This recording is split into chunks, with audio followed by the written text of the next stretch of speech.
Sounds good. Hello, everybody. We are Aztec Granola Factory, and we have the Granola Dispensing Kiosk. We're Project 2, Team 2. And here's our agenda with the overview of what we're going over and the presenters.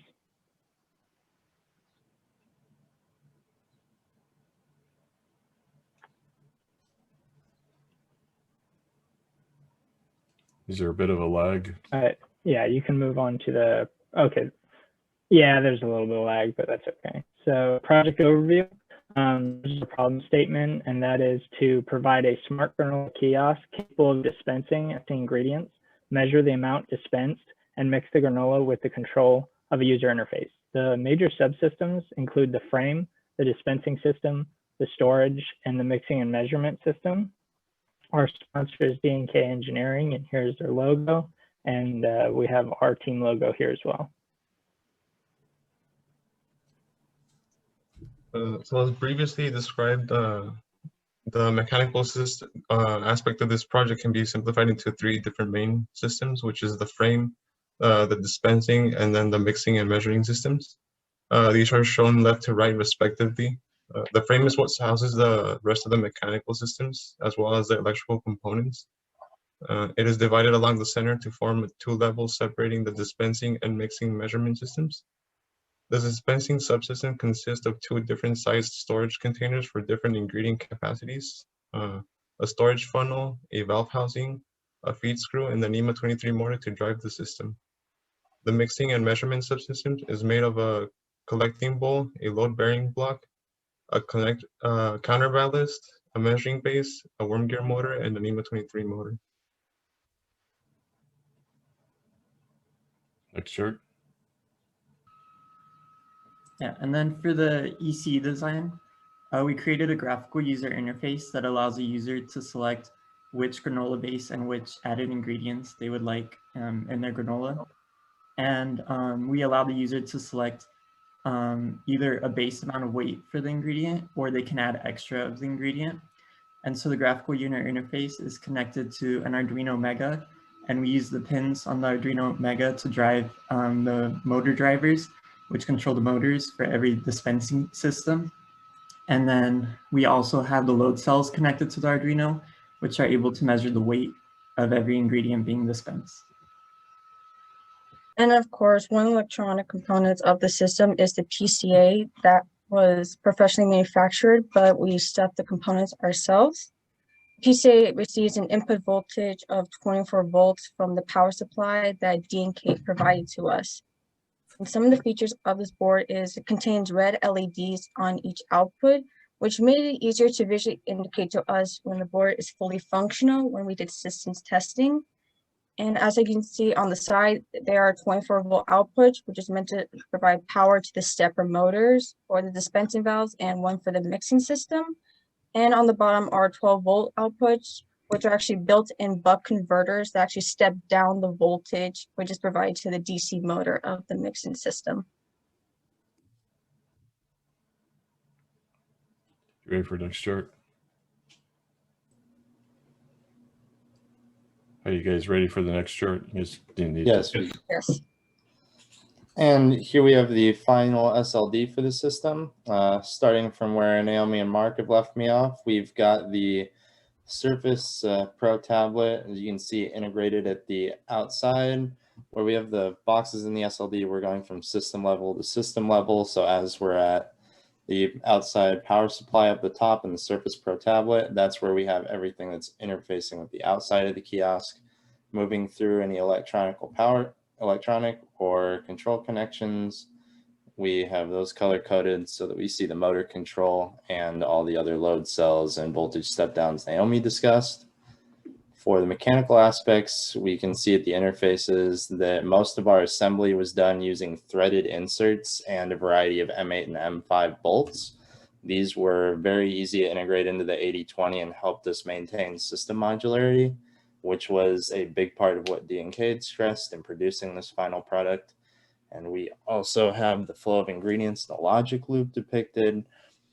When we're going through the graphical user interface, there is a large portion of operation that's controlled by the customer selecting what they want.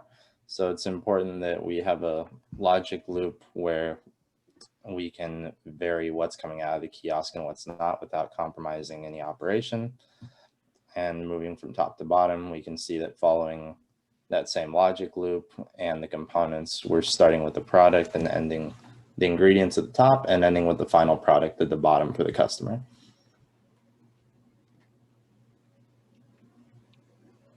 I really like the way you guys have matured this, and of course I realize that D&K's given you advice as you've gone along, so I appreciate the engagement, the level of engagement that they've provided week in and week out. And both the ECE engineers and the ME engineers are also recognize and appreciate that you guys are doing this jointly in terms of the briefing today, and it makes it even that more powerful. To fabricate the kiosk, we first cut down existing 80/20 from the previous phase. And then we had, excuse me, we had sheet metal that was water jet and later outsourced for galvanizing. This was used as base plates for the frame. We glued the storage containers together. And then we also repurposed a funnel from phase 1 of the project, which we had to weld. We cut and weld tabs on it. And then we laser cut an acrylic rail system. And finally, our dispensing valve, storage funnel, and feed screw were all 3D printed.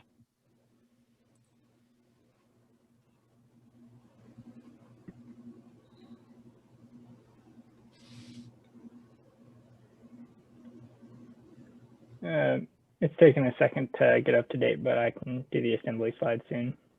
Yeah, we're on assembly. I think your internet's a little slow. Yeah, it's an issue we've been running I into. see it now. So for the for assembly, the frame is made up of 80/20 as we've said before, and that was fastened together using M8 bolts. You can also see on the right picture in the frame category that the sheet metal was bolted down for the base and the middle section. Over on the right, we have the rail system, which is made out of acrylic, that's the blue, and that was bolted down using M8 and M5 fasteners. And in the bottom left, we have the 3D printed parts that you had just seen in the fabrication slide. Those were fastened together using M5 bolts. And over on the bottom right, we have some electrical components. That is the PCA, which we discussed earlier, that was outsourced, but we were able to stuff ourselves. In the middle, we have the load cell configuration in the base plate of the measurement system. And on the right, we have all of the wiring before it was completed for the whole system.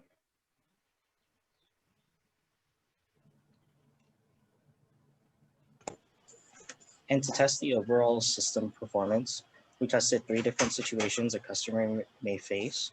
Order 1 has every single ingredient along with the base. And we also included the correction run, just in case there's not enough of an ingredient or a base. We do have that correction buffer. Order 2 and 3 only has the base, but only 1 additional ingredient. And the correction buffer did not run those 2 times. We're using NEMA 23 motors to dispense these ingredients. So they're set to run a certain amount of steps to make sure the customer is getting their order. And to make sure, and the load cells do measure the weight of what is dispensed. And if it's not the correct weight, then we have that correction. We have a correction steps to make sure that the correct amount of weight is dispensed. So the units here, so that the total runtime then is 1 minute and 6 seconds. Yes. So after every single ingredient is dispensed, we have the worm gear motor that rotates the bowl and then mixes, and then the NEMA 23 that mixes the ingredients. And the total time for the longest time that we got was 1 minute and 6 seconds. Gotcha. And just well under the 3-minute threshold.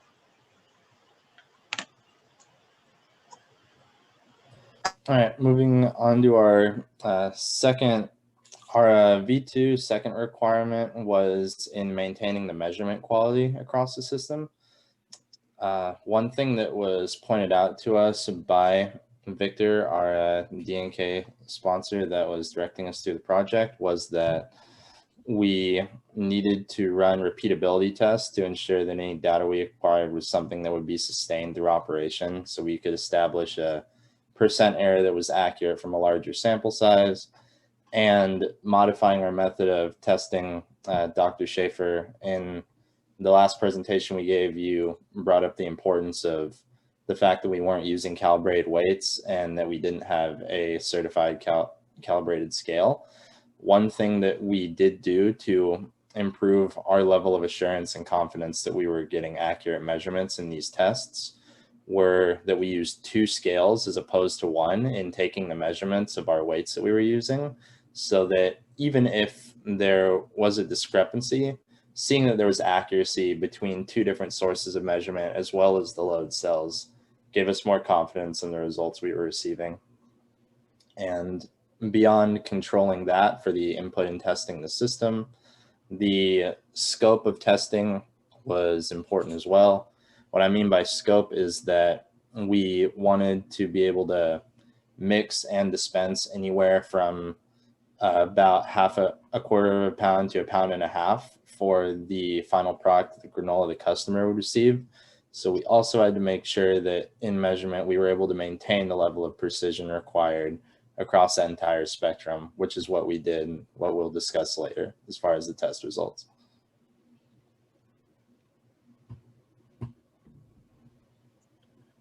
So for the sake of time, we decided to only show the verifications on this PowerPoint that have a performance aspect associated with them.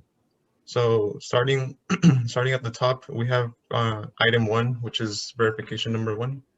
It's the system shall dispense ingredients to customer within 3 minutes. We passed this verification, and our observations were that the delivery time took a total of 1 minute and 6 seconds. Item number 2 is verification number 2. The ingredients shall be measured and verified accurately using scales or sensors. We found that the measurement systems was accurate to a 3% error, which is well within what we set out for, which was within 5%. So this we passed as well. For item number 3, we have verification number 6, which is all components shall be easily accessible and removable for maintenance and cleaning. We also passed this requirement because the total removal time for 4 dispensing valves was 22 seconds. Item number 4 is verification number 8. The storage compartment shall be easily accessible for reloading of ingredients. And we found that the dispensing storage systems were easily removable using the rail system. This was easily done just by removing a pin from the plate that attaches the dispensing valve to the frame. Item number 6 is verification number 12, which is the kiosk shall consistently dispense the same amount and proportion of ingredients. We also passed this verification, and we found that the valves had a maximum relative deviation of 2.4% across multiple dispensing runs. And the final item is verification number 13, which is the granola shall be thoroughly and fully mixed prior to customer dispensing. And we found that after 3 rotations of the mixing system, the ingredients were fully mixed. So all the other requirements and specs that you don't show here, and I understand you only have so much room. Have you passed all those as well? Correct.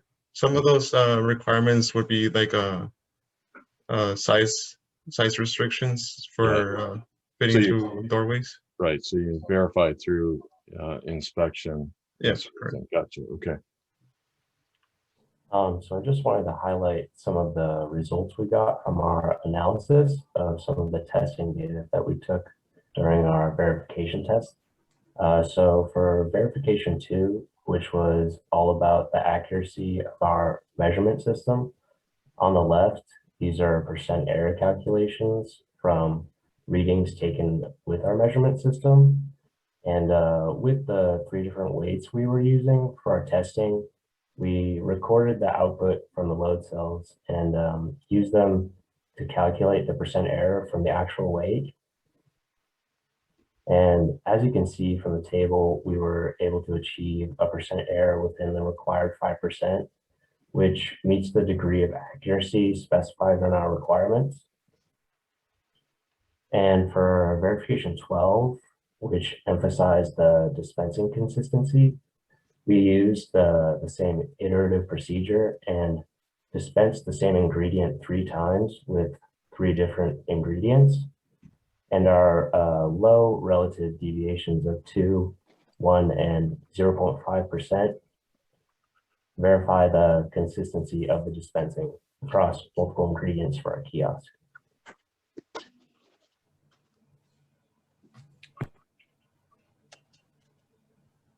So this is our final product. As you can see on the leftmost picture, we've got our front door with the touchscreen attached to it. And then we also actually added some corrugated plastic to the sides, just for more of a cosmetic appeal. And then on the right side, you can see the top half of the kiosk, which includes the dispensing subsystems, and the bottom half, which includes the mixing. Looks pretty good. So Joseph, is it still in 106 right now? Is it going to be there Monday as well? Yeah, it is now, and it will be on Monday. Okay. Yeah, you guys have come a long ways. I would recommend that you share back with last year's team. I think they would be interested to see what you did, if that's okay with DNK. Okay, so this is where we show the video. Yeah, the YouTube link should be in the chat. I can try and narrate as the video goes along, but I understand that the delay might make the sync a little bit off. Yeah, why don't you go ahead and narrate? I'll bring it up here. Okay.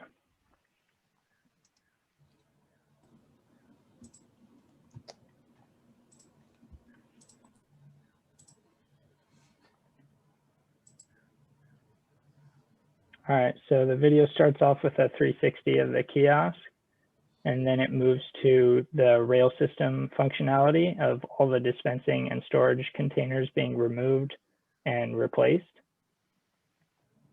And each motor is connected using 4 motor pin connectors that you can disconnect.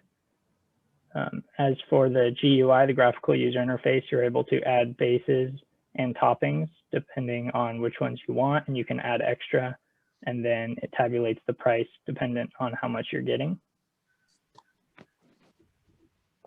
Here are the ingredients in the storage containers. And here is some operational video of each dispensing valve dispensing different ingredients. I believe the first was cashews, second is a granola base, the third is walnut, and the last is chocolate chips. And the chocolate chip video shows the large funnel as they get funneled down into the mixing and measurement bowl underneath. And this is the video of the ingredients falling into the bowl this is fixed on top of the base plate for the measurement system, which has the load cells. Yeah, as I see this, you could think of other applications, not just granola, right? Mm-hmm. Yeah. Yeah, we're thinking of putting candy or something in the. Yeah. Yeah, or yogurt shops. I don't know. Yeah, and then for the mixing operation, you can see it tilts and then rotates, and the paddle wheel is made to disrupt the ingredients to help mix faster. Yeah, that's really cool. It's a good video.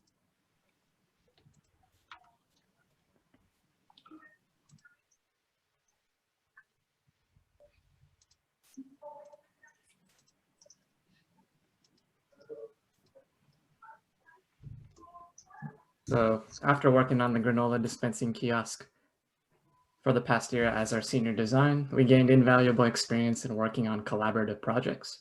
We discovered that more time should have been spent on proof of concept as a whole versus ensuring one specific feature of the system to be perfect enough to be part of the final product. This lesson goes hand in hand with the third bullet point on the slide here.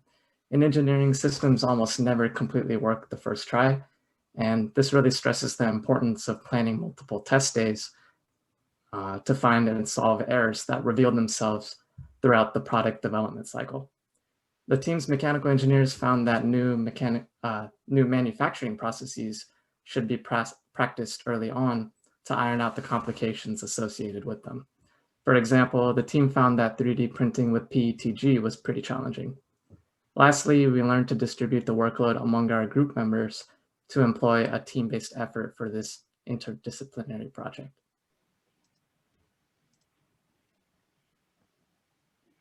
And for the summary, now that you've seen the project and what we've been working on for the last year, we just want to give a thanks to Dr. Schaefer and Professor Dorr for setting up the senior design project. We wanted to thank Victor for overseeing the project. We also wanted to thank Dusty and Dr. Tay for mentoring the ME and ECE members. And then we also want to give a big thanks to D&K for sponsoring our project, as it wouldn't have been possible without them. And that is our final presentation. Hey, Victor, I think I see that you're on. I don't know if Dusty's on, but do you guys want to make some comments? Yes, unfortunately, Dusty is flying today. But yeah, we also have Errol Erturk, which he's our VP of Engineering. He's chatting me that he's very impressed with the work that you've done, and we're really proud of the work that the team did. I mean, just look at from the first meeting to the evolution to now, it's very impressive, and we really want to congratulate the whole team for coalescing together, and then just also seeing the learnings, the lessons at the end of the slide shows that they matured in a very short time into what the importance of teamwork, the importance of iteration, and stuff that you had already mentioned to them. But it's very valuable to see how they internalize those learnings that are very valuable in the professional world. Thank you, Victor. Any other comments, Errol? Yeah, I mean, I'm super impressed. I love the testing results. I'm sure if you test more, you'll find more problems. It looks awesome, from documentation to the design up front to, you guys look really professional. That's fantastic, and the product looks good. I want to buy some of that. I want that stuff in Sprouts. Yes. I want to see it at Vons and Sprouts, and yeah, it's fantastic. I'd love to see you guys come here, and maybe Victor, maybe we can talk about inviting team over and get a demo. I don't know how transportable your 80-20 structure is, but anyway, I'm super proud of you guys. It looks great. Yeah, well, they do have to deliver it to you guys, so yeah, maybe you guys can arrange a formal delivery. Sounds good. It's exactly what I was thinking. When am I going to see us in a grocery store? Yeah, I'll talk offline with Esther, but yeah, we'd like to invite them and set up some demo for the engineers here, and show them our site. So sounds good, and I appreciate the continued work with D&K and this particular project, and it's a phase 2, and we really were able to advance on, especially with the joint ME-ECE team, and now we formalize that in our program. And of course, with our project management systems engineering foundation, they can go from requirements to these final products, but really only when we have sponsors such as yourselves that engage like you have been, giving, not designing it for them, but giving advice as they move along. And I know the students grow in their knowledge and experience as a result of that. And we're all greatly appreciated. So thanks.